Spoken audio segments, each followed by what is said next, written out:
Shalom, Bapak Ibu Saudara yang saya kasihi dalam Tuhan Yesus Kristus. Ya, bertemu kembali dengan saya. Kalau beberapa waktu yang lalu saya sudah sedikit sampaikan kisah dari Ayub ini.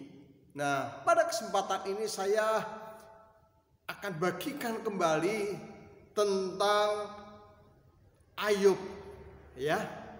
Ayub pasal yang kedua, ayat yang ke-9. Firman Tuhan berkata demikian, maka berkatalah istrinya kepada Ayub, masih bertekunkah engkau dalam kesalehanmu? Kutukilah Allahmu dan matilah. Saudara yang dikasih Tuhan, apa yang dialami oleh keluarga Ayub itu adalah sebuah peristiwa yang mungkin jarang sekali dialami oleh orang-orang saat ini. Paling tidak bahwa pengalaman yang dialami oleh Ayub pada saat itu menjadikan sebuah pelajaran yang berharga bagi kita yang percaya kepadanya pada saat ini, bahwa penderitaan yang engkau alami itu tidak sebanding dengan penderitaan dari Ayub. Itu hal yang pertama. Yang kedua, sekalipun dengan penderitaan yang hebat yang dialami oleh Ayub, namun dia tidak berbuat dosa dengan bibirnya. Nah, itulah yang harus kita pelajari pada kesempatan ini. Kita tahu bahwa Ayub ini mengalami pencobaan, ujian yang bertubi-tubi. Dari kekayaannya yang habis, kemudian anak-anaknya yang mati, kemudian dia harus mengalami penyakit bara, penyakit yang mengerikan, penyakit yang membuat dia harus menggaruk-garuk kulitnya, bukan dengan tangan, tapi dengan pecahan kaca. Siapa yang bisa bertahan dengan kondisi seperti itu? Tetapi ada satu hantaman yang lebih besar lagi yang dialami oleh Ayub, yaitu bahwa dia mengalami sebuah tekanan dari istrinya sendiri. Ya, istrinya sendiri yang semula dia juga mengalami, merasakan sesuatu yang enak dengan Ayub karena dia memiliki harta yang banyak, anak-anak yang baik. Dan ketika semuanya habis, istrinya Ayub ini, dia berkata yang sangat-sangat menusuk hati Ayub, masih bertekunkah engkau dalam kesalehanmu? Kutukilah Allahmu dan setelah itu mati saja. Saudara yang dikasih Tuhan Yesus Kristus, persoalan yang hebat yang terjadi di dalam kehidupan kita seringkali karena masalah ekonomi. Ya, saat itu Ayub kehabisan, kehilangan semua akan harta bendanya. Hati dari istri Ayub mulai goyah. Untuk apa kamu percaya? Untuk apa kamu tekun? Untuk apa kamu saleh? Mendingan kamu kutukilah Allahmu dan setelah itu bunuh diri daripada kamu mengalami penderitaan semacam itu. Istri yang harusnya mendukung, menopang, menghibur, tetapi sebaliknya dengan apa yang dialami oleh Ayub ini.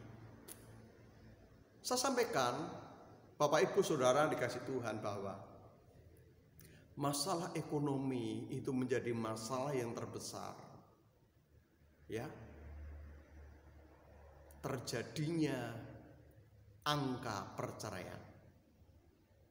Saat-saat ini begitu banyak orang-orang bercerai karena apa? Masalah ekonomi. Bilangnya tidak memberi nafkah, nafkahnya sedikit, dan lain sebagainya. Itu masalah ekonomi, dan itu memiliki rating yang cukup tinggi.